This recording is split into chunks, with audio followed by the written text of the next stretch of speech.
Hello everyone.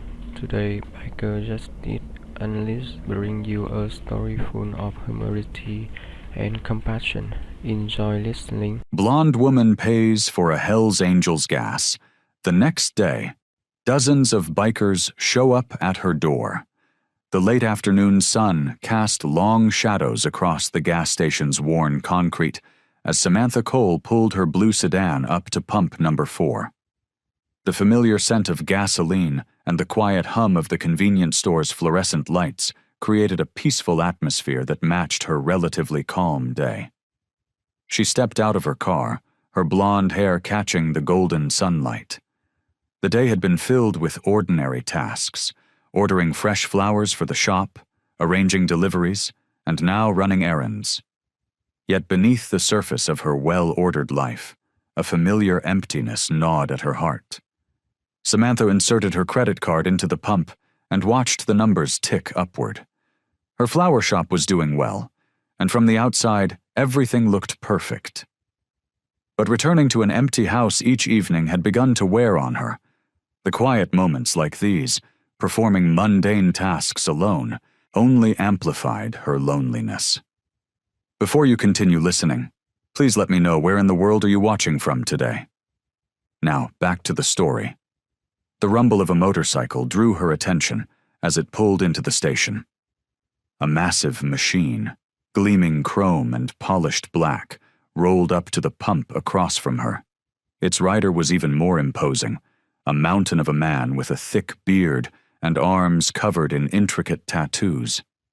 His leather vest bore the unmistakable patches of the Hell's Angels. Samantha tried not to stare, but she couldn't help noticing how the man's massive hands, rough and weathered, fumbled with a small pile of crumpled bills. His shoulders were tense, and his breathing seemed heavy with frustration as he counted and recounted the money. The biker's presence commanded attention, yet there was something vulnerable in the way he stood there, struggling with what appeared to be insufficient funds. Despite his intimidating appearance, the skull rings on his fingers and the fierce wolf tattooed on his forearm, Samantha saw past the rough exterior to recognize a familiar kind of distress. She felt her heart squeeze with empathy. How many times had she wished for someone to notice when she was struggling? The man muttered something under his breath, his deep voice carrying a note of defeat that struck a chord within her. Taking a deep breath, Samantha removed the nozzle from her car. Her hands trembled slightly as she secured the gas cap, but her voice remained steady when she spoke. "Excuse me," she called out, taking a few steps toward him. The man's head snapped up, his dark eyes meeting hers with surprise. Up close, he was even more intimidating, but Samantha pressed on. "I couldn't help but notice. Would you like some help with the gas?" The biker straightened to his full height, and Samantha had to tilt her head back to maintain eye contact. For a moment, he just stared at her, his expression unreadable beneath his beard, and the shadows cast by the setting sun. "That's real kind of you, ma'am," he finally replied, his voice gruff but gentle. "But I can't accept—" "Please," Samantha interrupted, offering a warm smile. "I'd like to help, if you'll let me." Another moment passed, heavy with silence, before the man's shoulders relaxed slightly. He nodded, a simple gesture that carried more gratitude than words could express. "Thank you," he said quietly, tucking the worn bills back into his pocket. "Not many people would offer help to someone like me." Samantha leaned against her car while the biker filled his tank, watching the numbers climb on the digital display. The late afternoon breeze carried the sweet scent of nearby flowering dogwoods, helping to mask the sharp smell of gasoline. "Beautiful evening," she commented, breaking the somewhat awkward silence. The sun hung low on the horizon, painting the sky in brilliant shades of orange and pink. The biker nodded, his massive frame casting a long shadow across the concrete. "Sure is. Been riding since dawn, and this is the prettiest sunset I've seen all day." His voice, though deep and gravelly, had a gentle quality that put her at ease. "You've been on the road that long?" Samantha asked, genuinely curious. She couldn't imagine spending an entire day on a motorcycle, exposed to the elements. He adjusted his grip on the gas pump handle, the silver rings on his fingers catching the light. "Yeah, heading up north for a meetup with some brothers." He paused, then added, "Other riders, I mean." Samantha noticed how his shoulders had relaxed since their initial interaction. The tension that had been evident in his posture while counting money had melted away. "Well, I hope the weather holds up for you. The forecast mentioned possible rain tomorrow." "Wouldn't be the first time I've ridden in the rain," he chuckled, the sound surprisingly warm. "Though I appreciate the heads up. Most folks see someone like me and cross to the other side of the street." The pump clicked off, and he carefully replaced the nozzle. "You know, it means a lot, what you did here. Kind of restores my faith in people." He wiped his hands on a bandana pulled from his back pocket. "World needs more folks like you." Samantha felt her cheeks warm at the compliment. "It's nothing, really. Just trying to help where I can." She pushed off from her car, fishing her keys from her purse. The encounter had been surprisingly pleasant, nothing like what she might have expected from meeting a Hell's Angel at a gas station. As she turned toward her driver's side door, his voice called out behind her. "Hey, I'm Griff," he said, his tone earnest. "Don't think I could have gotten this far without your help." Samantha turned back, offering him a genuine smile. "I'm glad I could help, Griff. Have a safe ride." The simple act of kindness had left her feeling lighter somehow, though she didn't dwell on it. She slipped into her car, started the engine, and pulled, away from the pump, already thinking about the evening ahead and the orders she needed to prepare for tomorrow's deliveries. Through her rearview mirror, she caught a final glimpse of Griff, still standing by his motorcycle, watching her drive away. The image soon faded as she turned onto the main road, and she figured that would be the end of their brief encounter. Samantha sat at her kitchen table, warming her hands around her first cup of coffee. The morning sun filtered through her lace curtains, casting delicate shadows across the worn wooden surface. She loved these quiet moments before the day truly began, before she had to head to the flower shop and tackle her growing list of orders. Taking a sip of coffee, she closed her eyes, savoring the rich aroma. The peaceful morning silence suddenly shattered as a deep rumble filled the air. At first, she thought it might be thunder, but the sound grew steadily louder, more mechanical. Her china cabinet began to rattle slightly. Motorcycle engines. Setting down her cup with trembling hands, Samantha rushed to her front window. The sight before her made her jaw drop. Dozens of motorcycles lined both sides of her normally quiet residential street, their chrome fixtures gleaming in the morning light. Harley-Davidsons of every style and color stretched as far as she could see, and atop each one sat a leather-clad rider. Her heart pounded against her ribs as she recognized the lead rider, Griff. His massive frame was unmistakable, even from a distance. He sat astride a sleek black motorcycle at the head of the pack, his presence commanding and impossible to ignore. "Oh my goodness," she whispered, pressing her hand against the window pane. Her neighbors were already peeking through their curtains, some even stepping onto their porches to get a better look at the extraordinary scene unfolding on their quiet street.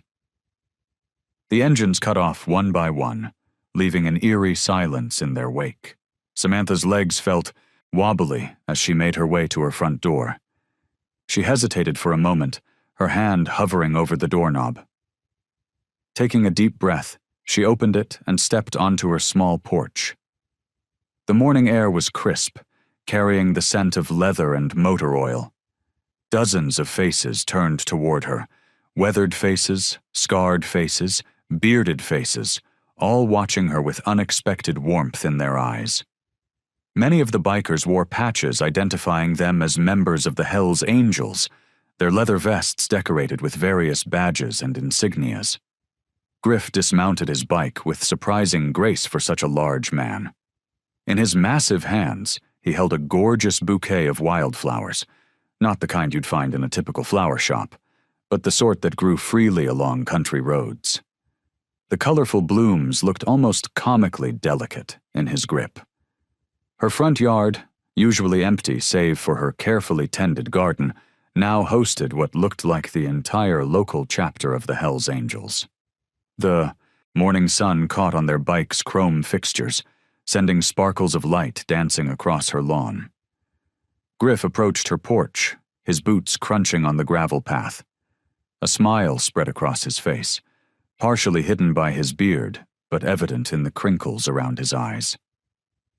"You helped me out yesterday," he said, his deep voice carrying clearly in the morning quiet. "So we came to return the favor." As if on cue, the rest of the bikers began dismounting their motorcycles. To Samantha's amazement, each one carried something: more flowers, mason jars filled with what looked like homemade preserves, tools, and various other items. Some carried lumber and hardware that seemed meant for repairs. She stood frozen on her porch, one hand still gripping the doorframe, as the group of leather-clad angels approached her house, their arms full of gifts and their faces bright with genuine warmth. Samantha watched in amazement as the bikers moved with surprising organization, setting up a folding table they'd somehow brought along. The morning sun had grown stronger now, warming the spring air as they worked. The table sat just outside her flower shop, its weathered wood surface soon covered with their offerings: jars of golden honey, homemade preserves, and tools of all sorts. "I really don't know what to say," she managed, her voice barely above a whisper. The sight of these tough-looking men, covered in tattoos and leather, arranging mason jars with such care made her heart swell with unexpected emotion. A shorter biker with salt and pepper hair stepped forward, extending his hand. "I'm Dutch," he said with a friendly grin. "Been riding with these boys for 20 years now?" His handshake was firm but gentle. "That jam there? My wife made it special when she heard what you did for our brother Griff."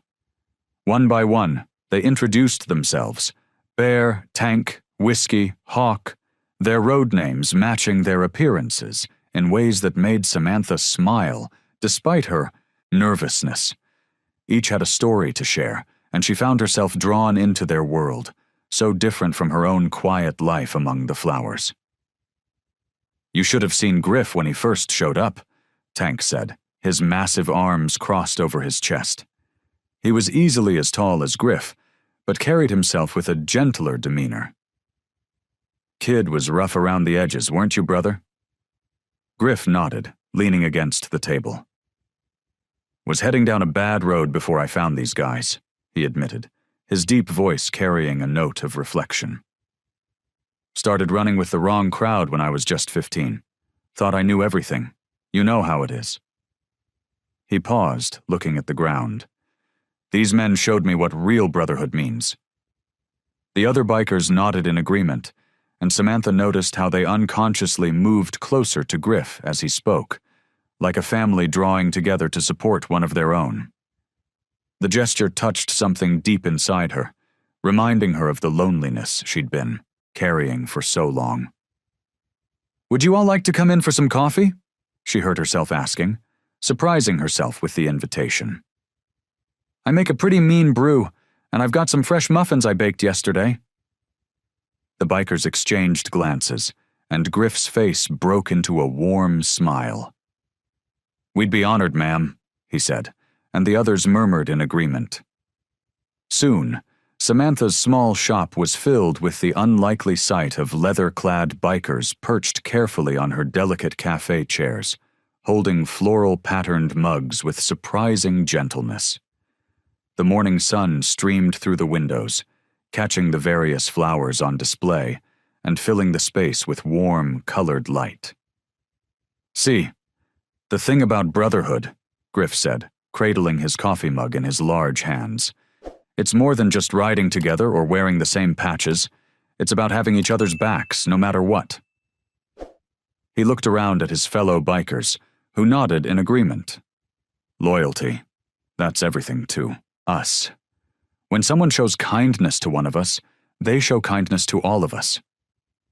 The others murmured in agreement, and Samantha felt tears pricking at her eyes. She tried to hide them by busying herself with the coffee pot, but she could feel the genuine warmth and appreciation radiating from these unexpected guests. Despite her initial fear and uncertainty, she found herself feeling more seen and appreciated than she had in years. The morning sun filtered through the shop windows, casting rainbow patterns from the crystal vases onto the wooden floor. Samantha arranged a bouquet of pink roses, her fingers working with practiced precision. The familiar rumble of motorcycles drew her attention, and she smiled despite herself. Over the past few days, the sound had become oddly comforting. 3 bikes pulled up outside, Griff's unmistakable black machine in the lead.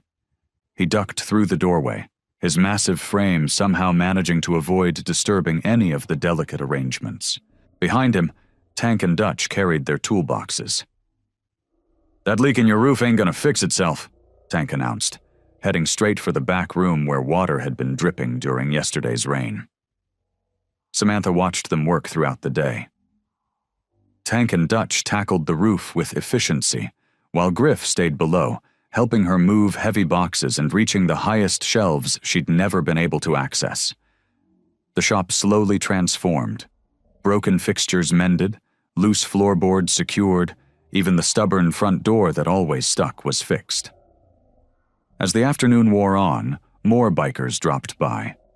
Some brought food, others offered help, and a few simply sat and chatted while she worked. Their presence, initially overwhelming, had become almost natural. They treated her flowers with surprising gentleness, asking questions about different arrangements and sharing stories about their own gardens. When evening approached, Tank and Dutch packed up their tools, satisfied with their repairs. "No more leaks," Dutch declared proudly, "though we might need to check it again after the next rain, just to be sure."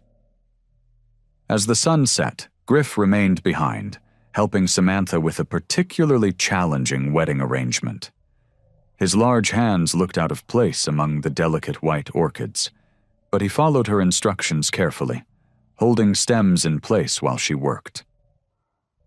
"You've got a real talent," he said, watching her weave baby's breath through the arrangement. "Way you put these together, it's like telling a story." Samantha's hands slowed, and she felt the weight of unsaid words pressing against her chest. The shop had grown quiet, filled only with the soft hum of the refrigeration units and the fading daylight. "Sometimes I wonder if anyone sees it that way," she admitted, setting down her scissors. "I pour my heart into these arrangements, but most days it feels like I'm just invisible." Her voice caught slightly. No family to share it with, no one. Who really understands? Griff remained silent, his presence steady and patient. Encouraged by his quiet attention, Samantha continued, "My mother died when I was young. Dad, well, he checked out long before that. Some days I look around this shop and wonder if I'm fooling myself, if it's all going to fall apart." She blinked back tears, embarrassed by her sudden vulnerability, but Griff's expression held no judgment, only understanding. "Lost my old man to the bottle when I was 12, he shared, his deep voice gentle. "Mom worked 3 jobs, barely saw her, ended up running with street gangs by 14. He touched one of the orchid petals carefully. "Thought I was tough, but I was just lost. These guys, the angels, they showed me what real family means." He turned to face her fully, his expression serious. "You're not alone anymore, Samantha. Whatever you need, we've got your back." That's what family does." The words hung in the air between them, weighted with promise and sincerity. Samantha felt something shift inside her, like a long locked door finally opening. The morning started like any other at Samantha's flower shop. She was arranging a display of fresh sunflowers when Mrs. Henderson, one of her regular customers, pushed through the door. The elderly woman's face was pinched with concern, her flowered dress swishing as she approached the counter. "Samantha, dear," Mrs. Henderson's voice dropped to a whisper, though they were alone in the shop. "I've been meaning to talk to you about those people." Samantha's hands stilled on the sunflower stems. "Which people, Mrs. Henderson?" "Those bikers." She said the word like it might summon them. "It's not right. Them hanging around here all the time. What will people think?" Before Samantha could respond, the bell chimed again. Sarah Miller, who owned the bakery down the street, walked in with a similar worried expression. "I'm so glad you're here," Sarah said, clutching her purse. "We've all been talking, and we're concerned about you." Samantha felt her cheeks grow warm. "There's really nothing to be concerned about." "But there is," Mrs. Henderson insisted. "Just yesterday, my grandson told me about how those Hell's Angels were involved in all sorts of trouble up north. Fighting, drinking." She shuddered delicately. Sarah nodded vigorously. "And that big one, what's his name?" "Griff. He looks absolutely terrifying with all those tattoos. I saw him carrying boxes into your shop yesterday. What if he's trying to get close to you for other reasons?" Samantha thought about Griff's gentle handling of her delicate flowers, how he'd spent hours helping her reorganize her storage room, asking nothing in return. "You don't know him," she said quietly. "That's exactly the point, dear." Mrs. Henderson patted her hand. "None of us know them, and in a town like this, that's dangerous." Throughout the day, more neighbors stopped by. Some were subtle, asking roundabout questions about her new friends. Others were more direct, like Bill Thompson from the hardware store. "Those bikes are scaring away my customers," he complained. "And the noise. It's not good for business, Samantha. Not good at all." By closing time, Samantha's head was spinning. She sat at her work table, absently turning a rose between her fingers. The petals were perfect, unblemished, just like her reputation had been before the bikers arrived. She thought about how Griff and his friends had transformed her shop, fixed things she couldn't afford to repair. How they brought her coffee in the mornings and checked on her late at night. How they treated her like family when she'd been alone for so long. But the townspeople's words echoed in her mind. What if they were right? What if accepting help from the bikers would only lead to trouble? She'd worked hard to build her business, to create a place for herself in this community. The rose slipped from her fingers, landing softly on the table. Outside, she heard the familiar rumble of motorcycles passing by. Some of her customers had already started canceling orders, making excuses about trying something different. The whispers followed her at the grocery store, at church, even at the post office. Samantha stood and walked to the window, watching the street where Griff and his friends usually parked. Their kindness had meant everything to her, but now she wondered if it would come at too high a price. The thought of losing their friendship made her chest ache, but the fear of losing everything she'd built left her feeling equally hollow. She touched the window glass, cool against her fingertips, and let out a heavy sigh. The simple act of kindness at the gas station had grown into something far more complicated than she'd ever imagined. The morning mail brought more than just bills and advertisements. Samantha's hands trembled as she held the official envelope from the town council. The paper was thick, expensive, the kind that usually meant trouble. She settled into her worn office chair, behind the counter where fresh roses perfumed the air. The letter opener sliced cleanly through the envelope, and she unfolded the crisp paper inside. "Dear Miss Cole," she read aloud, her voice barely a whisper. "It has come to our attention that numerous complaints have been filed regarding your business establishment." Her heart sank as she continued reading. The words blurred together.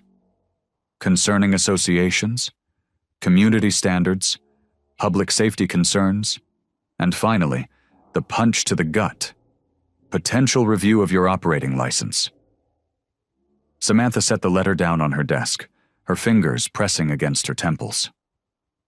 The morning sunlight streamed through the shop windows, catching the dust motes dancing in the air.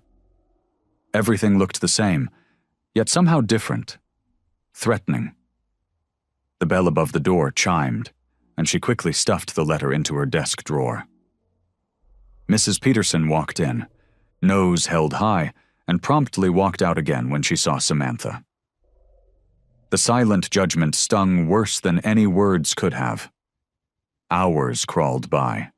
Samantha mechanically arranged bouquets, her mind constantly returning to the letter hidden in her drawer. When the familiar rumble of Griff's motorcycle approached, her stomach twisted into knots. The bell chimed again, and Griff's massive frame filled the doorway.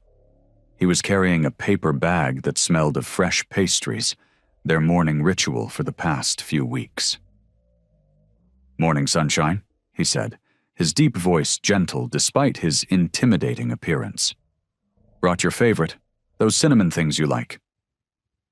But today, Samantha couldn't manage her usual smile. Her hands shook as she pulled the letter from her drawer and held it out to him. Griff set down the pastry bag and took the letter, his weathered hands careful with the paper. His expression darkened as he read, jaw tightening beneath his beard. "They can't do this," he said, finally, but his voice held a note of uncertainty. "Can't they?" Samantha's voice cracked. "The council has always been strict about licenses, and now, with all these complaints..." She gestured helplessly at the empty shop. "My regular customers aren't coming anymore. People cross the street when they see me coming." Griff's eyes softened as he looked at her. "Sam, I've worked so hard for this shop," she continued, tears threatening to spill. "It's all I have. After Mom died, this place became my whole world. I can't lose it, Griff. I just can't." Griff moved around the counter, his heavy boots surprisingly quiet on the wooden floor. He placed a gentle hand on her shoulder, and Samantha found herself leaning into the touch, seeking comfort. "Listen to me," he said, his voice firm but kind. "You're not going to lose anything. These small-minded people with their precious opinions, they don't matter. What matters is who you are, and you're one of the best people I've ever met. But the license..." "Let me handle it," Griff interrupted. "You showed kindness to a stranger without judgment. That means something to me, to all of us, and we take care of our own."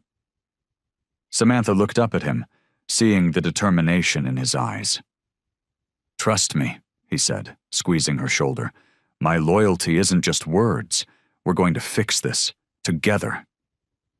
The afternoon sun filtered through the shop windows as Griff paced back and forth, his heavy boots creaking against the wooden floor. Around him, half a dozen bikers lounged on mismatched chairs they'd dragged in from the back room. The air was thick with the scent of coffee and fresh flowers. "We need to show them who we really are," Griff said, stopping to lean against the counter. "Not what they think we are." Bear, a burly man with a salt and pepper beard, nodded thoughtfully. "People only see the patches and leather. They don't see the food drives we do, or the toy runs for kids at Christmas."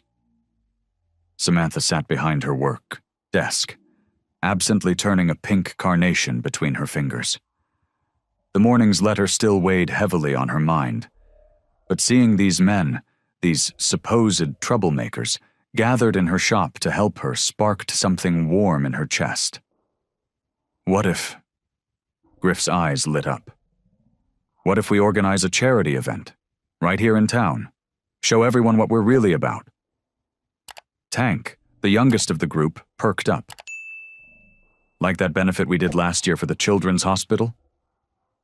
Exactly, Griff said, turning to Samantha. We could set up right here in front of your shop. Live music, food, games for the kids. All proceeds go to local causes, maybe the food bank, or that youth center that's been struggling. Samantha set down the carnation, her brow furrowed. I don't know, Griff. The council's already breathing down my neck. A big event might make things worse.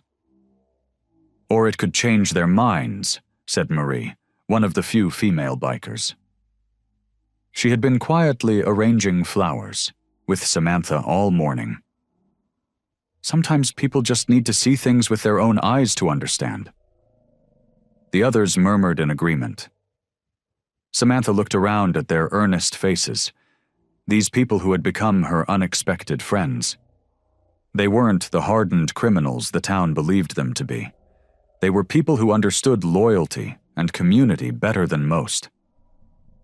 We could call it Blooms and Bikes for Better Lives, Bear suggested, grinning at his own cleverness.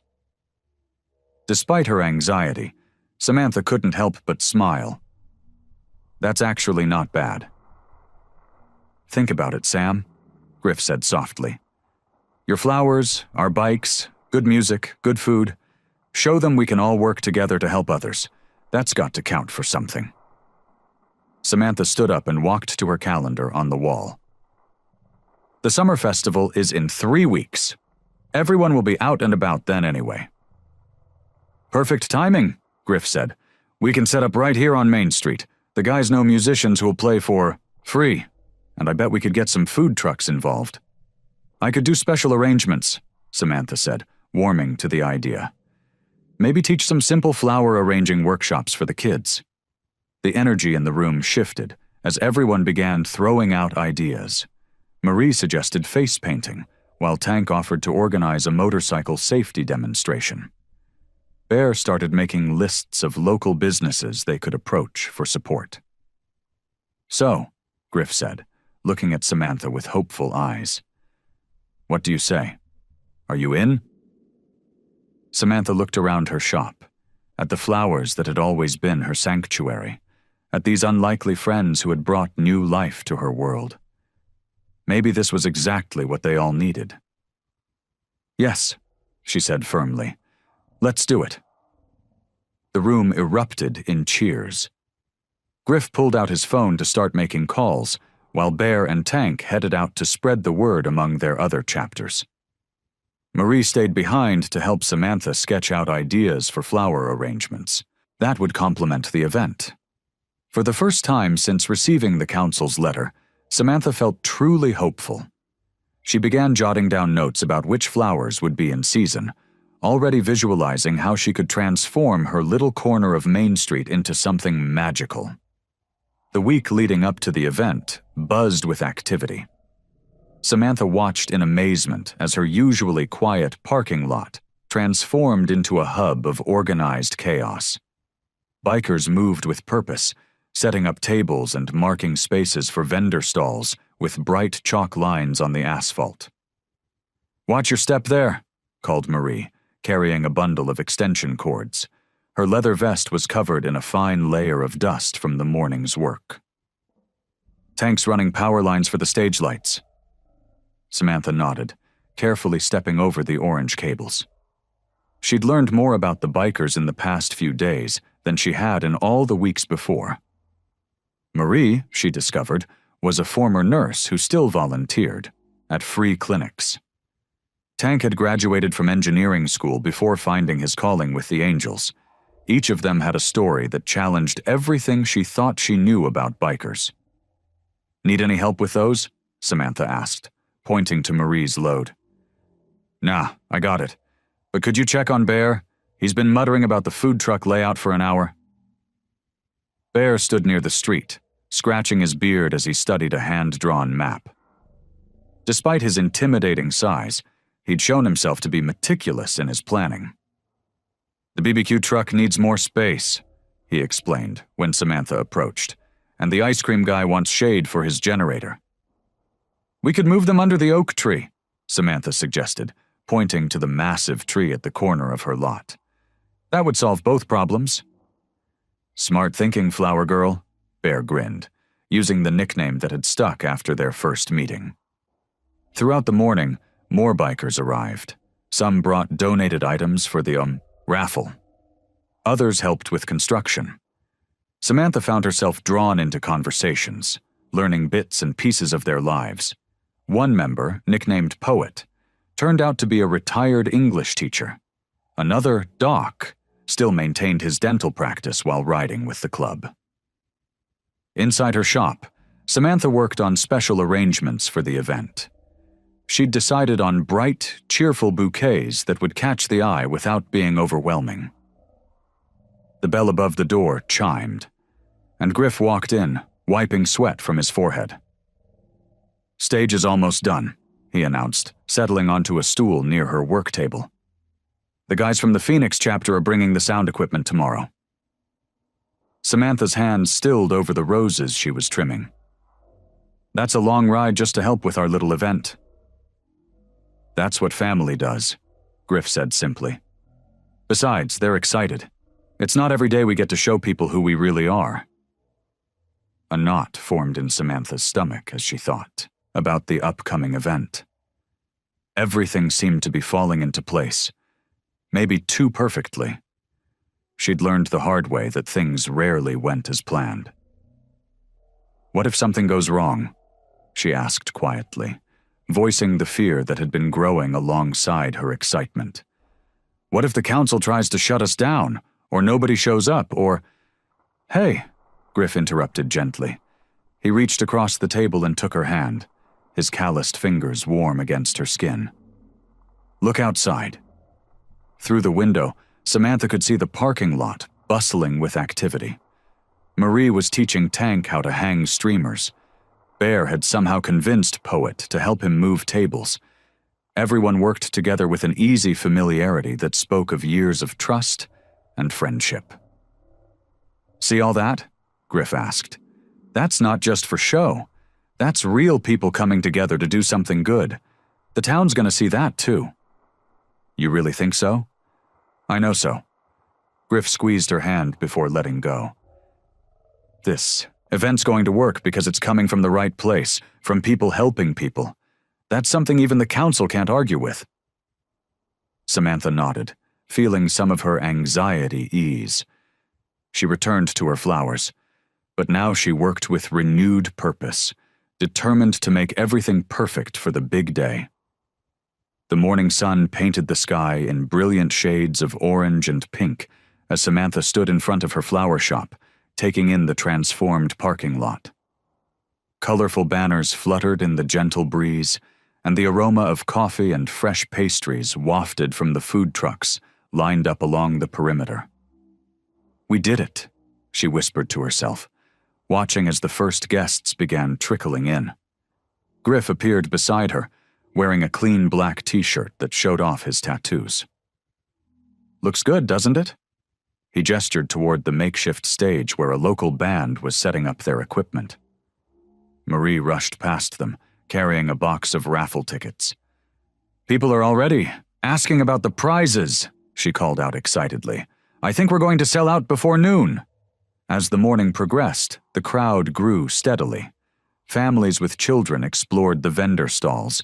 Elderly couples sat at picnic tables enjoying BBQ, and teenagers gathered near the stage. The bikers mingled easily with the townspeople, their leather vests now seeming less intimidating in the cheerful atmosphere. Samantha's heart swelled as she watched Bear patiently explaining motorcycle mechanics to a group of wide-eyed kids. Nearby, Doc had set up a dental hygiene information booth, handing out free toothbrushes and friendly advice. Even Tank, usually so quiet, was giving children rides on his carefully parked motorcycle, their delighted squeals mixing with the music. "Miss Cole!" a familiar voice called out. Mrs. Peterson, one of her regular customers, approached with a warm smile. "This is wonderful. I had no idea these fellows were so, well, nice." Samantha beamed. "They're amazing people, Mrs. Peterson. They've helped me more than I can say." The event was in full swing by early afternoon. The band played upbeat tunes while people danced and laughed. The raffle had indeed sold out, and the donation box for the local children's hospital was overflowing. For a moment, everything seemed perfect. Then she noticed him, Harold Burton, owner of the largest real estate agency in town, pushing through the crowd with his face twisted in anger. He marched straight toward the stage where Griff was helping adjust the sound equipment. "This is unacceptable." Burton's voice boomed across the lot, causing heads to turn.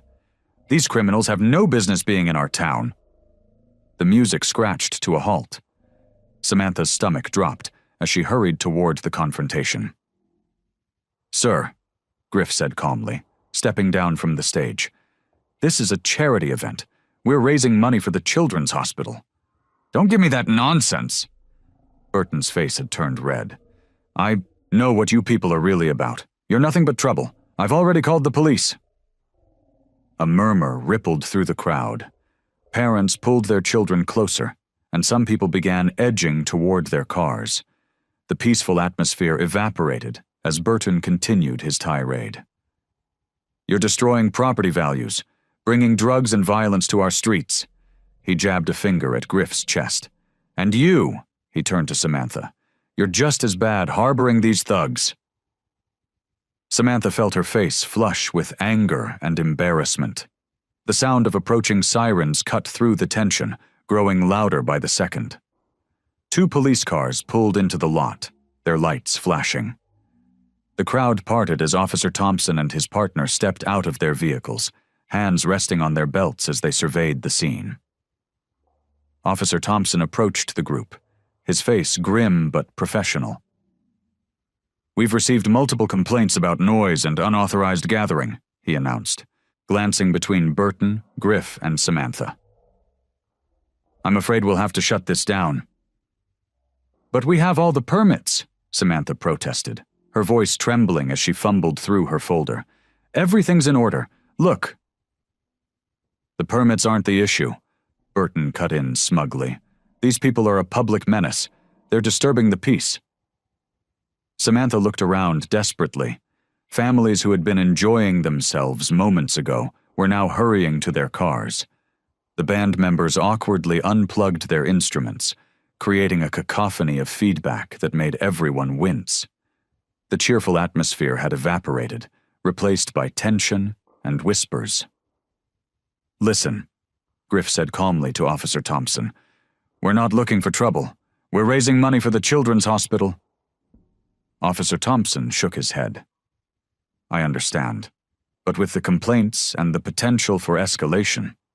He gestured at Burton, who was still red-faced and agitated. "It's best if we end this now."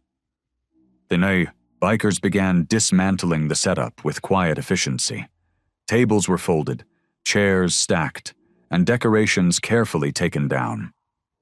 Samantha watched helplessly as hours of preparation disappeared in minutes. Her throat felt tight as she saw the donation box being packed away, still full of contributions they'd never get to count. Marie touched her arm gently. "We'll figure something out, honey. Don't let this break you."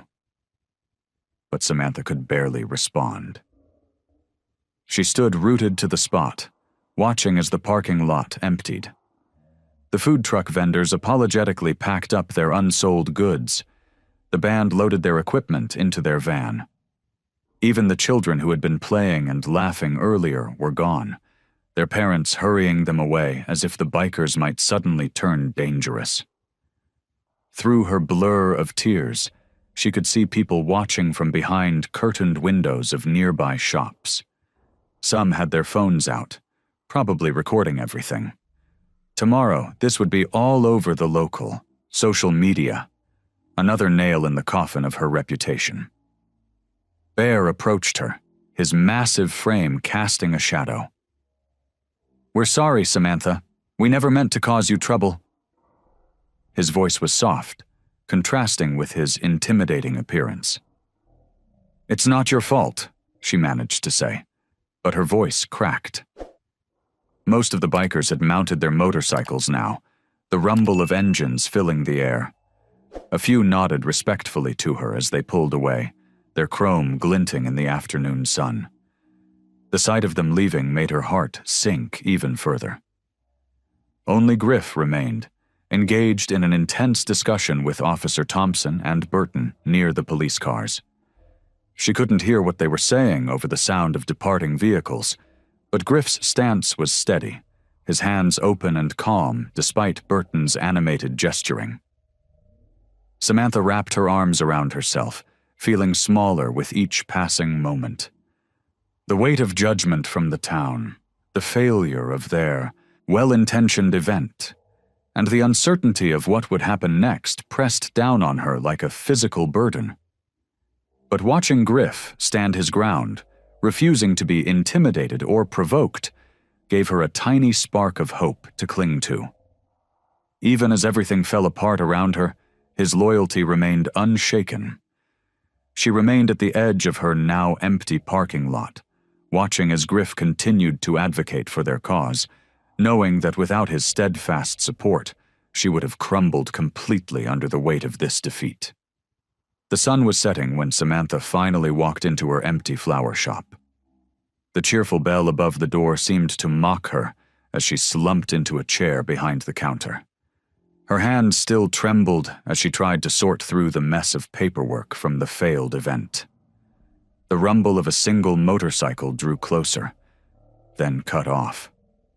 A moment later, the bell chimed again as Griff ducked through the doorway.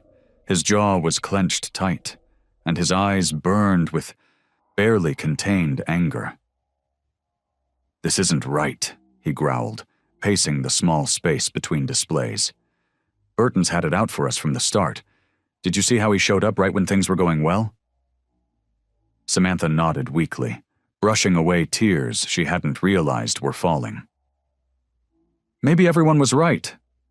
Maybe I should just—" "Don't." Griff's voice was firm but gentle as he stopped pacing. "Don't let them win like this." He pulled up a stool and sat across from her, his massive frame somehow less intimidating as he hunched forward, elbows on his knees. "Look, I've spent my whole life having people judge me before they knew me. Those tattoos? Each one's a story of something I overcame, but I never let anyone tell me I couldn't change, couldn't be better. But my shop—" Samantha gestured helplessly at the walls around them. "This is all I have. If they revoke my license—" "Then we fight back," Griff said, his deep voice steady and sure. "Not with fists or threats. That's what they expect from us. We show them something different." He reached across the counter and took her hand, his calloused fingers warm and reassuring. "You taught me that, remember? That day at the gas station?" Samantha managed a small smile. "I just helped someone who needed it." "Exactly." Griff squeezed her hand. "And that changed everything for me. Made me remember what it feels like when someone sees past your rough edges." He stood up suddenly, energy radiating from him as he began to pace again. "So we do something they won't expect, something peaceful, something beautiful." He gestured at the flowers surrounding them. "These are your weapons, Samantha, your message." "What do you mean?" She sat up straighter, caught by the intensity in his voice. "A march." Griff turned to face her. "Right through town. But instead of angry signs or loud protests, we hand out flowers. Every biker carries bouquets. We give them to everyone we meet, even Burton." His eyes sparkled. "Show them who we really are, not who they think we are." Samantha felt something stir in her chest. Hope, maybe, or determination. "A peace offering? Better." Griff smiled. "A reminder that beauty can come from unexpected places. That kindness is stronger than fear." She stood up, energy returning as she moved among her flowers. We could use white lilies for peace, she mused, touching a petal, and yellow roses for friendship. The boys would do it, Griff said. Every single one of them would carry flowers through town for you. He paused. For us. Samantha turned to face him, really looked at this man who had become such an unexpected ally. His tattoos told stories of pain, but his eyes held nothing but warmth and loyalty. Okay, she said firmly.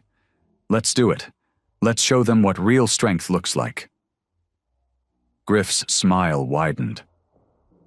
I'll call the guys. We'll plan it right. Permits and everything this time. No one can stop us from walking down a public street with flowers. Dawn broke over the small town as Samantha's fingers moved swiftly through another bouquet.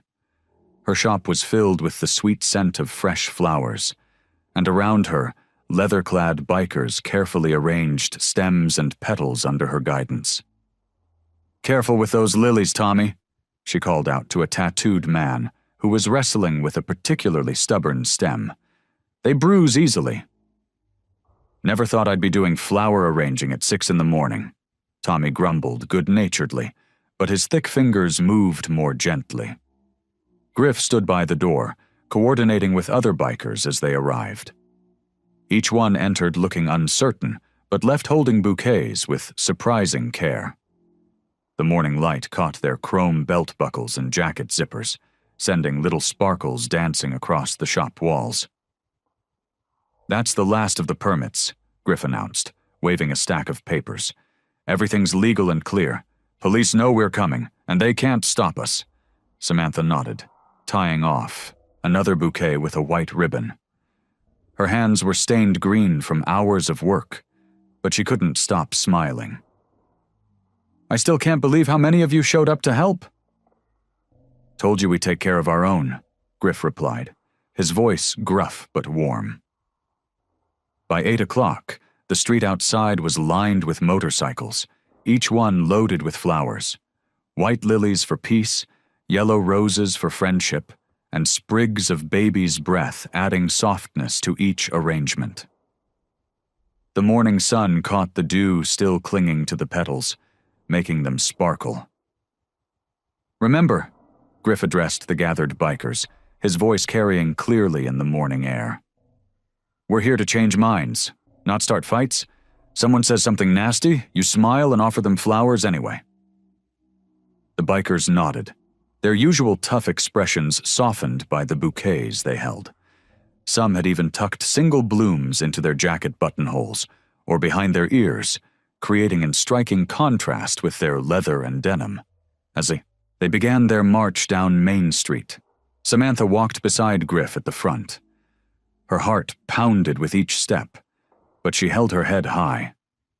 The rumble of idling motorcycles filled the air as some bikers rode slowly alongside the marchers, their bikes festooned with flowers.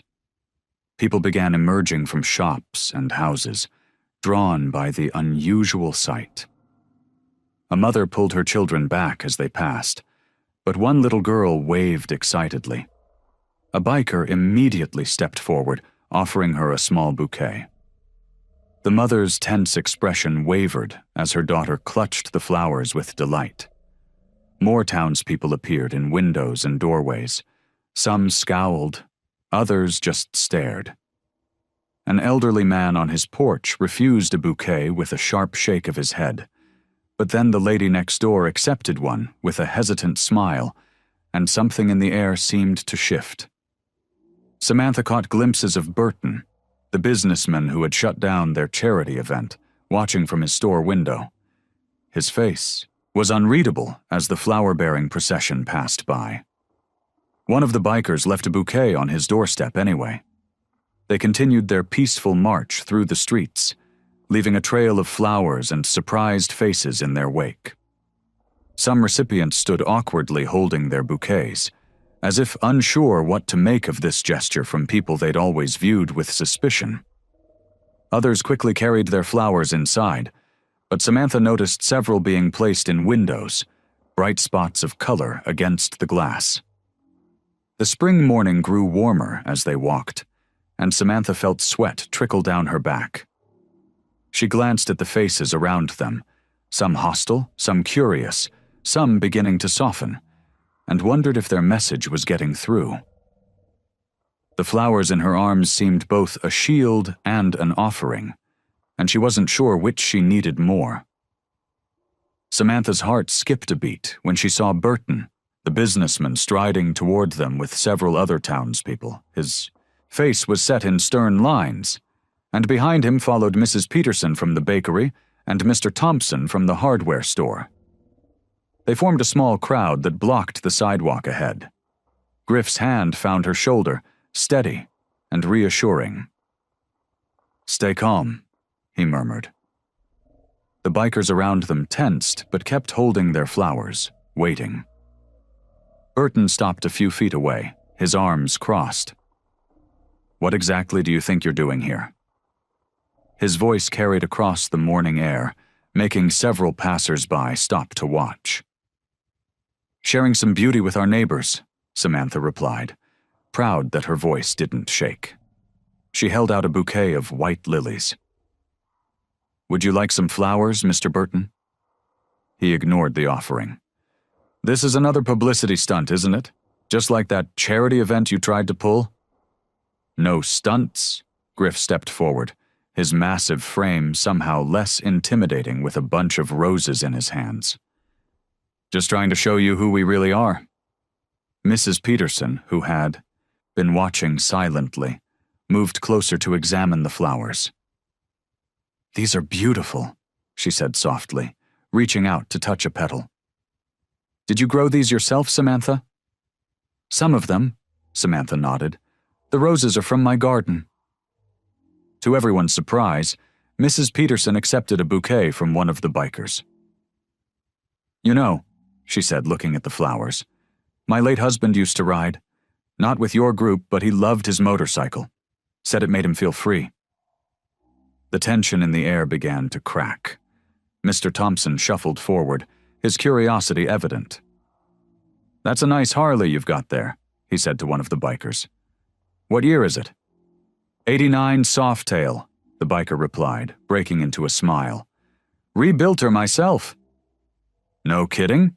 Mr. Thompson's eyes lit up. "I used to work on bikes back in my day. Mind if I take a closer look?" More townspeople began approaching, drawn by the peaceful conversation. A young mother accepted flowers for her children, who stared wide-eyed at the bikers' tattoos. One of the bikers knelt down to their level, showing them the small flower he'd tucked into his vest pocket.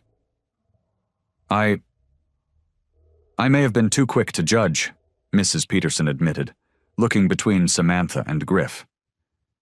"We all were, perhaps. It's just that we've heard such stories about people like us," Griff finished for her. His voice was gentle. "We know what people think. That's why we're here, to show you something different." Burton remained silent, watching the scene unfold. His stern expression had softened slightly, though he still hadn't accepted any flowers. Around him, more townspeople were stepping forward, asking questions about the motorcycles, about the bikers' lives, about their charity work. "You really helped rebuild the Andersons' barn last month?" someone asked. "Sure did," Tommy answered proudly. "Whole gang pitched in. That's what we do. Help where we can." "I remember when you fixed Mrs. Wilson's roof," another voice added. "Never asked for anything in return." More voices joined in, sharing stories of quiet kindness they'd witnessed but never acknowledged. The morning air filled with conversation and laughter, the earlier tension dissolving like morning mist in sunlight. The afternoon sun cast long shadows across Main Street as Samantha arranged the last of her flowers in the shop window. The morning's march had left her emotionally drained, but hopeful. She heard the bell above the door chime and turned to find Burton standing awkwardly in the entrance, his hands stuffed in his pockets. "Miss Cole," he said, clearing his throat. "Do you have a moment?" Samantha nodded, wiping her hands on her apron. The shop smelled of roses and fresh-cut stems, a comforting scent that seemed to ease some of the tension in Burton's shoulders as he stepped inside. "I've been doing some thinking," he began, running a hand through his graying hair. "About everything that's happened. The charity event, the complaints I made to the council." He paused, looking around at the colorful blooms surrounding them. "I was wrong." Samantha remained quiet, giving him space to continue. A shaft of sunlight caught the dust motes dancing between them, making them sparkle like tiny stars. "You see, when those bikers started showing up, all I could think about were the stories I'd heard. The stereotypes." Burton walked over to a display of lilies, touching one gently. "I never bothered to look past that. Never bothered to see what they were actually doing for our community." "They're good people," Samantha said softly. "They just look a little different on the outside." Burton nodded, a slight smile crossing his face. "I saw that today. The way they were with the children, how they talked about helping the Andersons and Mrs. Wilson." He turned to face her directly. "I saw how much respect they have for you, too. That Griff fellow especially." Samantha felt her cheeks warm slightly. "They've become good friends." "I wanted to apologize," Burton said, straightening his tie. "Not just for the charity event, but for trying to pressure the council about your license. I'll be withdrawing my complaints first thing tomorrow morning." Relief flooded through Samantha, but it wasn't just about her shop anymore. She could see the change in Burton's eyes, the way understanding had replaced judgment. Around them, the flowers seemed to glow in the afternoon light, witnesses to this moment of transformation. "Thank you," she said. "That means a lot, not just to me, but to all of us." Burton nodded, glancing out the window where a few townspeople were still chatting with some of the bikers who had stayed behind. "You know, I think this whole thing has shown us something important about our town. How quick we were to judge, how slow to understand." He smiled ruefully. "Maybe we all needed this wake-up call."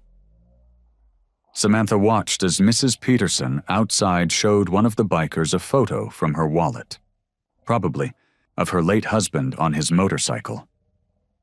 The scene filled her with quiet joy, not just because of Burton's apology, but because she could see the small changes happening all around them.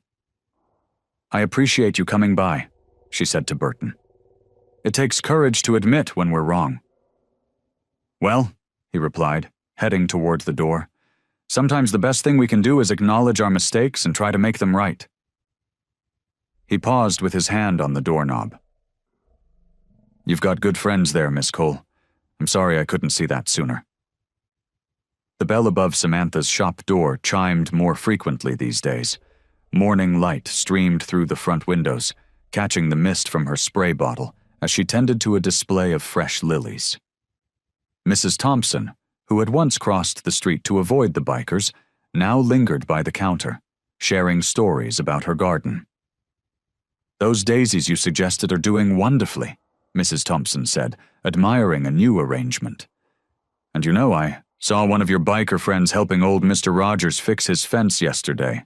Such a nice young man." Samantha smiled, remembering how just weeks ago, the same woman had warned others about those dangerous types hanging around the shop. Now, the sight of leather vests and motorcycles barely raised an eyebrow in town. The afternoon brought a steady stream of customers. Sarah from the bakery stopped by for wedding consultation, no longer worried about what others might think. Even teenagers from the high school dropped in, drawn by the unusual mix of flowers and the occasional rumble of motorcycles outside. "Business is picking up," Jenny, her part-time helper, observed while wrapping a bouquet. "And did you notice? The council put up those new planters you suggested along Main Street." Samantha nodded, touching the petals of a red rose. The town was changing, slowly but surely.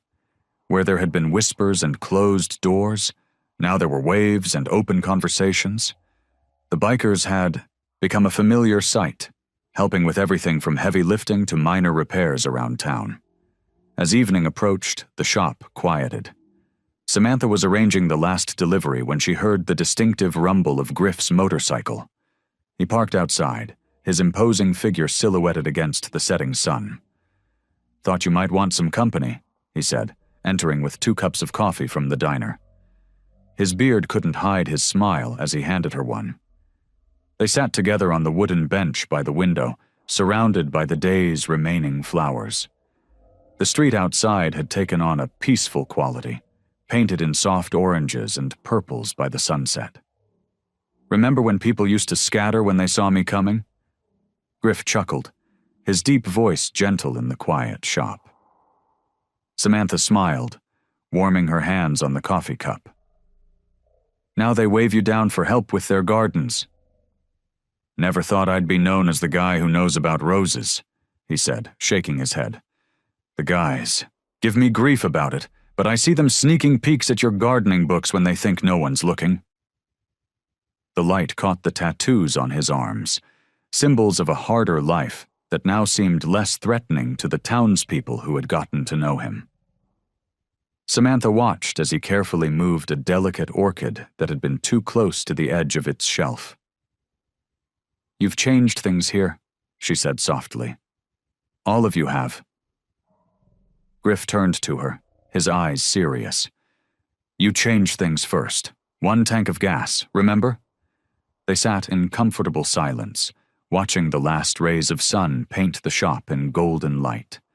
The flowers cast dancing shadows on the walls, and the evening air carried the mixed scent of coffee and blooms. Outside, a few townspeople walked by, waving through the window at them both. The shop that had once felt like a shelter from loneliness now felt like the heart of something larger. Samantha looked at Griff, seeing past the tough exterior to the friend who had stood by her through everything. His presence, solid and reassuring, had become as much a part of her daily life as the flowers themselves. The morning sun warmed Samantha's face as she unlocked her shop door. A crisp envelope from the town council waited in her mailbox, its official seal gleaming. Her hands trembled slightly as she opened it, remembering the last letter she'd received from them, the one that had threatened her license. Inside, she found an invitation to attend the next council meeting. This time, the tone was different. They wanted to formally acknowledge her contributions to the community. "What's that you've got there?" Griff's voice startled her. He stood in the doorway, holding a box of fresh tulips from the wholesale market. "The council wants to see me," Samantha said, showing him the letter. "But it's good news this time." Griff's weathered face broke into a broad smile. "About time they came around?" Throughout the morning, Samantha watched the town come alive through her shop window. Mrs. Peterson waved as she walked by, stopping to chat with 2 bikers who were fixing a broken bench outside the library. The scene would have been unthinkable just months ago. That afternoon, Samantha entered the council chambers, Griff by her side. The room was packed with familiar faces, shopkeepers, residents, and several members of the motorcycle club. Mayor Wilson, who had once expressed concerns about the bikers, now stood at the podium with a warm smile. "Ms. Cole," the mayor began, his voice carrying through the hushed room. "We've asked you here today because our town has undergone remarkable changes. What started with 1 act of kindness at a gas station has grown into something extraordinary." Samantha felt Griff's reassuring presence beside her as the mayor continued. "Your flower shop has become more than just a business. It's become a symbol of community unity. The partnership you've formed with the motorcycle club has shown us all that appearances can be deceiving and that kindness knows no boundaries." The council members nodded in agreement. Mr. Thompson, the businessman who had initially opposed the bikers, stood up. "I want to personally apologize for my previous actions. These past weeks have shown me how wrong I was. The bikers have become valuable members of our community, and it all started with you, Samantha." Councilwoman Davis stepped forward with an official document. We're pleased to announce that not only is your shop's license secure, but we're naming your establishment as a cornerstone business of our town's revitalization project." Applause filled the chamber. Samantha felt tears welling up in her eyes as she accepted the certificate. Looking around the room, she saw nothing but friendly faces. The baker who now supplied muffins for the bikers' weekend meetings, the librarian who had started a reading program with their help, and countless others whose lives had been touched by this unexpected alliance. Griff squeezed her shoulder gently. His presence reminded her of how far they'd come, from a chance encounter at a gas station to this moment of community celebration. "Thank you," Samantha addressed the council, her voice steady despite her emotions. "But this isn't just about me. It's about everyone in this room who chose to open their hearts and minds. It's about learning to look past the surface and finding the good in unexpected places." The mayor smiled, presenting her with a bouquet of flowers, purchased, fittingly, from her own shop. "Your kindness has transformed our town, Miss Cole. We're grateful for both you and your friends." As Samantha stood there, surrounded by support and acceptance, she felt a profound sense of belonging. The lonely days of running her shop in isolation seemed like a distant memory. Now, her world was filled with genuine connections and unwavering friendship. After the council meeting, Samantha and Griff walked back to her flower shop in comfortable silence. The late afternoon sun cast long shadows across Main Street, and a gentle breeze carried the scent of blooming jasmine. Inside the shop, Samantha began arranging flowers while Griff settled into the worn leather chair by the window, his usual spot. "You know," Griff said, his deep voice unusually soft, "watching you at the council today reminded me of when I first found the angels." He ran a hand through his graying beard, his eyes distant. "I wasn't always the man you see now." Samantha set down the roses she was trimming and turned to face him. The usual confidence in his broad shoulders had softened, revealing a vulnerability she rarely saw. "I was homeless for 3 years," he continued, his fingers absently tracing the tattoo on his forearm. "Lived under bridges, behind dumpsters, anywhere I could find shelter. My old man kicked me out when I was 16, said I was nothing but trouble." He paused, swallowing hard. "Maybe I was." Samantha pulled up a stool, sensing the weight of his words. The shop's ceiling fan hummed quietly overhead as Griff gathered his thoughts. "Most people walked right past me like I was invisible. Some days, I thought I really was." His voice grew hoarse.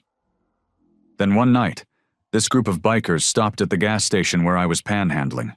Instead of shooing me away, they bought me dinner, sat with me, actually listened." He leaned forward, elbows on his knees. "They were angels. They saw something in me when nobody else did. Helped me get clean, find work at a garage, taught me about loyalty, about being part of something bigger than myself." His weathered hands clasped together. "The brotherhood became the family I never had."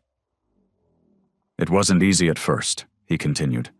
"Had to prove myself, earn their trust. But they stood by me, even when I stumbled. They showed me that everyone deserves a second chance." Samantha watched as Griff's eyes grew misty. The tough exterior she'd grown, accustomed to, had cracked open, revealing the deep wells of emotion beneath. "That's why what you did that day at the gas station meant so much," he said, meeting her gaze. "You didn't see a scary biker or judge me by my cuts. You just saw someone who needed help." Samantha felt her own eyes welling up. "I know what it's like to feel invisible," she whispered. "After Mom died, Dad checked out completely. I learned pretty quick that sometimes the loneliest place is right in the middle of a crowd."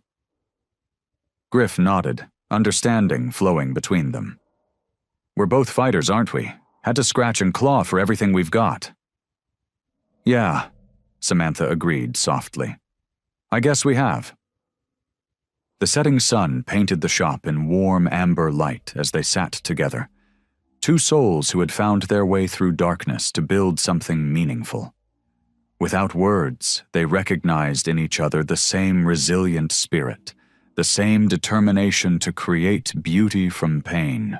Griff reached out and squeezed her hand gently, the gesture saying more than words ever could. In that quiet moment, surrounded by flowers and fading sunlight, Samantha felt the walls around her heart soften just a little more. The morning light filtered through the flower shop's windows, casting rainbow patterns across the wooden floor from the crystal wind chimes. Samantha was arranging a bouquet of sunflowers when Griff walked in, his face unusually pale. He held his phone in his hand like it might bite him. "Karen called," he said, his voice rough. "My ex-wife." Samantha's fingers stilled on the flower stems. She'd known Griff was once married, but he rarely spoke about it. What did she want? Griff settled into his leather chair, running a hand through his beard. "Says she wants to meet, talk things through after all these years." He looked down at his boots. "Says she needs closure." The word closure hung in the air between them.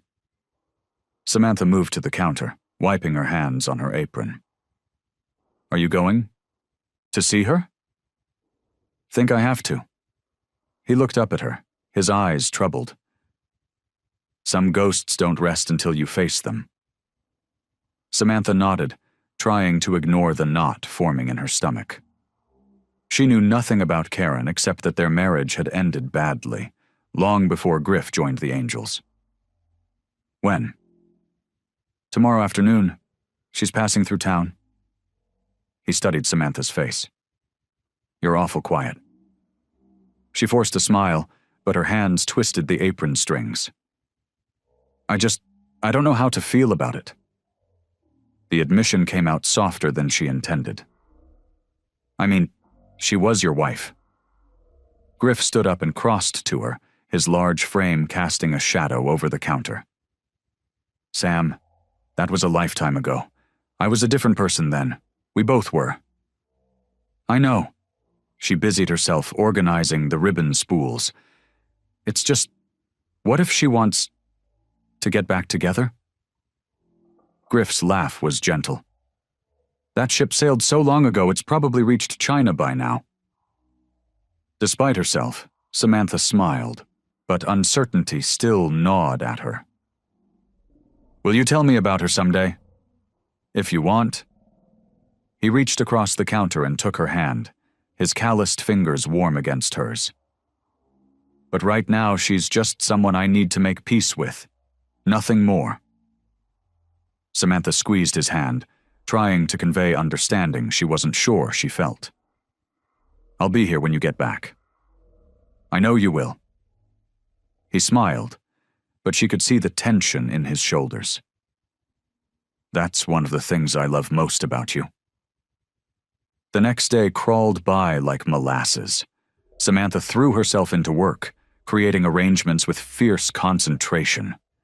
But her mind kept wandering to Griff, imagining him sitting across from his ex-wife, dredging up old memories. When the bell above the shop door chimed late that afternoon, she looked up to find Griff standing there. His face was drawn, and his eyes held a faraway look she'd never seen before. "Hey," she said softly. He crossed to her in 3 long strides and pulled her into a hug. She could feel him trembling slightly. "It's done," he murmured into her hair. "We said what needed saying. Made our peace." He pulled back to look at her, his eyes clear now and certain. But seeing her just confirmed what I already knew. "What's that?" "That the past is exactly where it belongs, in the past." His hand came up to cup her cheek. "I've got something better now, something real." Samantha leaned into his touch, feeling the knot in her stomach finally begin to unravel. The ghost of Karen might always hover at the edges of their story, but she realized that didn't diminish what she and Griff had built together. The morning started with whispers. Samantha heard them as she walked to her shop, hushed conversations that stopped when she got too close. Something was brewing in the small town, and she could feel it in the air like an approaching storm. By mid-morning, Mrs. Henderson from the local garden club stormed into the flower shop, her face pinched with disapproval. "Did you hear what those bikers of yours did last night?" Samantha looked up from arranging roses. "What are you talking about?"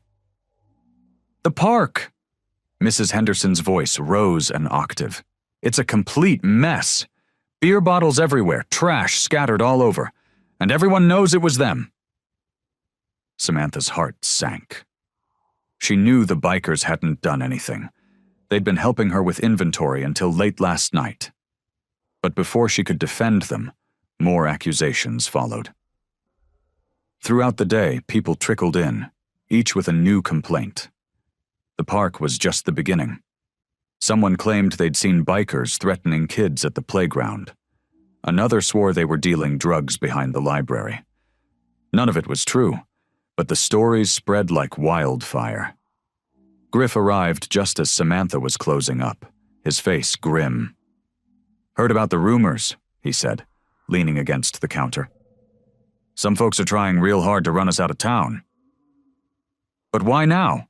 Samantha asked, frustration clear in her voice. "Things were getting better. People were starting to accept you." "Maybe that's exactly why," Griff replied, his deep voice thoughtful. "Change scares some people. They'd rather believe the worst than admit they might have been wrong about us." Outside, a group of townspeople had gathered, led by Tom Watson, the hardware store owner. Their voices carried through the windows, demanding that the bikers leave town for good. Griff straightened up, his massive frame casting a shadow in the dimming light. "Well, guess it's time to show them what we're really about." He pulled out his phone and made a few calls. Within 30 minutes, the rumble of motorcycles filled the air as dozens of Hell's Angels arrived. The crowd outside grew quieter, watching warily as the bikers parked their machines. But instead of confrontation, Griff led his brothers toward the park. Each biker carried trash bags and cleaning supplies. Samantha followed, her heart swelling with pride, as she watched these tough men, covered in tattoos and leather, begin methodically cleaning every inch of the littered park. They worked through the evening, picking up not just recent trash, but years of accumulated debris. They fixed broken swings, repaired benches, and even planted new flowers along the pathways. Some of them had brought power tools and began repairing the old gazebo that had been falling apart for years. The watching crowd slowly transformed from hostile to curious. A few children ventured closer, fascinated by the bikers' tattoos and machines. One little girl offered her half-eaten sandwich to a burly biker named Bear, who accepted it with a gentle smile that transformed his fierce face. As the sun began to set, the park looked better than it had in decades. The bikers gathered their tools, their clothes dirty from honest work. Tom Watson approached Griff, his earlier anger replaced by something like shame. We were wrong," he admitted, looking around at the transformed park. "All this time, we've been judging you without really seeing you." Samantha watched as more townspeople stepped forward, their hostility melting away in the face of such selfless service. The bikers had proved themselves not with words or threats, but with actions that spoke volumes about who they really were. The morning light streamed through the windows of Samantha's flower shop, casting rainbow patterns through the crystal vases on display. She stood at her workbench, arranging a bouquet of sunflowers and roses, when she noticed something different about the street outside. People weren't hurrying past her shop anymore. They were stopping, waving, smiling through the windows. Mrs. Henderson, who had once been so quick to judge, pushed open the door with her hip, carrying a fresh-baked apple pie. For you and those wonderful friends of yours, she said, placing it on the counter. My Harold says the park hasn't looked this good since we were teenagers. Samantha smiled, touching one of the sunflower petals gently. It's amazing what people can do when they work together. Throughout the morning, more townspeople stopped by.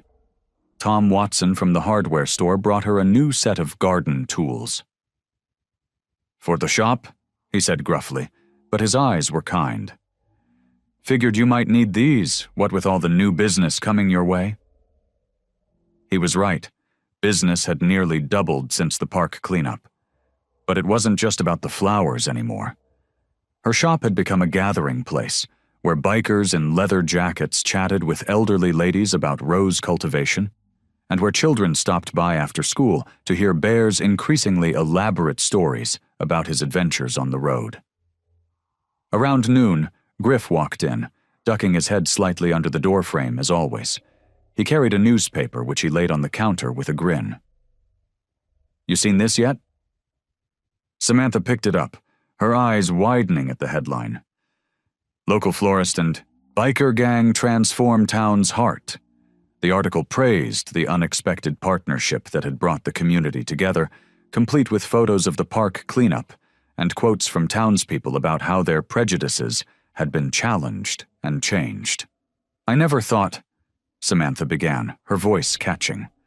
When I helped you that day at the gas station, I was just doing what felt right. I never imagined it would lead to all this. Griff's weathered face softened. Sometimes the smallest kindnesses have the biggest ripples. You taught us that. The bell above the door chimed as more people entered, a mix of townspeople and bikers, all chatting easily with each other. Someone had brought cookies, another had coffee, and soon the shop was filled with the warm buzz of conversation and laughter. Mayor Thompson himself stopped by, shaking hands with both Samantha and Griff. You've shown us what community really means, he said, looking around at the unlikely gathering. This town needed that reminder. Samantha watched as Bear entertained a group of children, showing them how to make paper flowers while their parents looked on with fond amusement. In the corner, Mrs. Henderson was deep in conversation with two leather-clad bikers about her secret pie crust recipe. We should have a proper celebration, Samantha said suddenly, turning to Griff. To thank everyone who stood by us, who gave us a chance to prove that people are more than their appearances. Griff nodded, his eyes twinkling. I think that's exactly what this town needs. One more reminder that we're all in this together.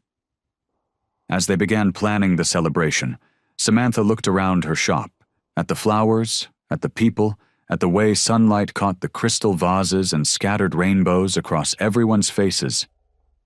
She'd always thought her little flower shop was just a business, but now she understood it had become something more.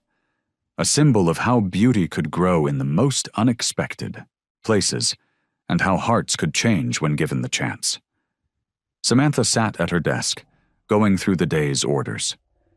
The afternoon sun cast long shadows through the shop windows, making the flowers glow like stained glass.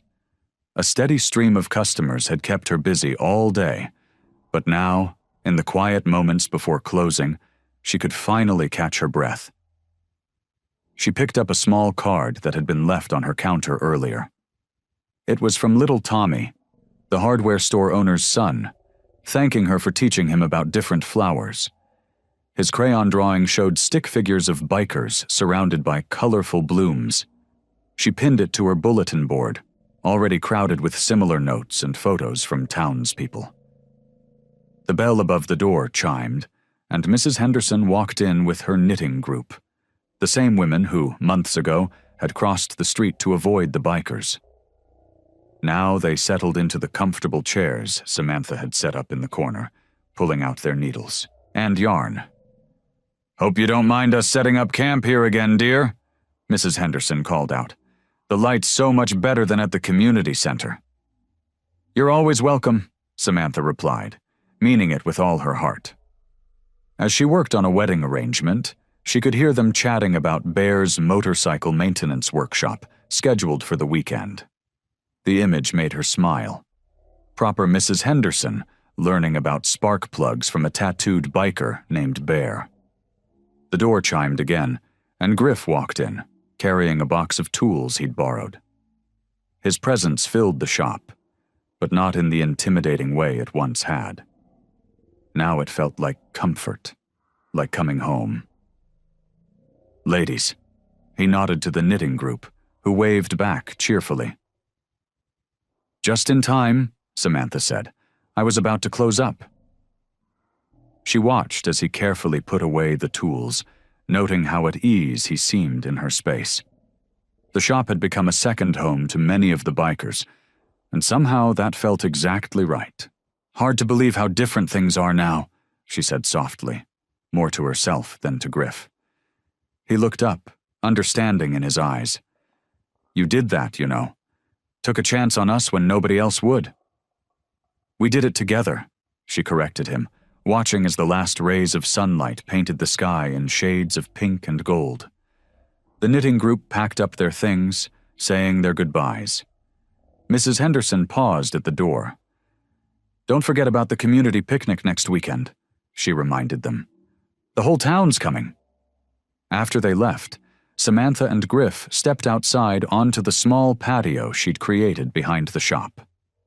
The sunset painted everything in warm hues, and the evening air was sweet with the scent of flowers. "The boys are heading out tomorrow," Griff said quietly. "Got some business up north." Samantha nodded, having known this was coming. The Hells Angels were nomads at heart, after all. But the thought didn't fill her with the same anxiety it might have months ago. "When will you be back?" she asked, watching the colors change in the sky. "Couple of weeks, maybe 3. He turned to face her. "But you know we'll always come back. You're family now." They sat in comfortable silence as the sun sank lower, painting the sky in deeper shades of purple and red. The world felt different now. Fuller, richer, more complete. What had started with a simple act of kindness had grown into something beautiful and unexpected, like a garden blooming in the most unlikely place. The morning sun cast long shadows across Main Street as the distant rumble of motorcycles grew louder. Samantha stepped out of her flower shop, her heart both heavy and full. She'd known this moment was coming, but that didn't make it any easier.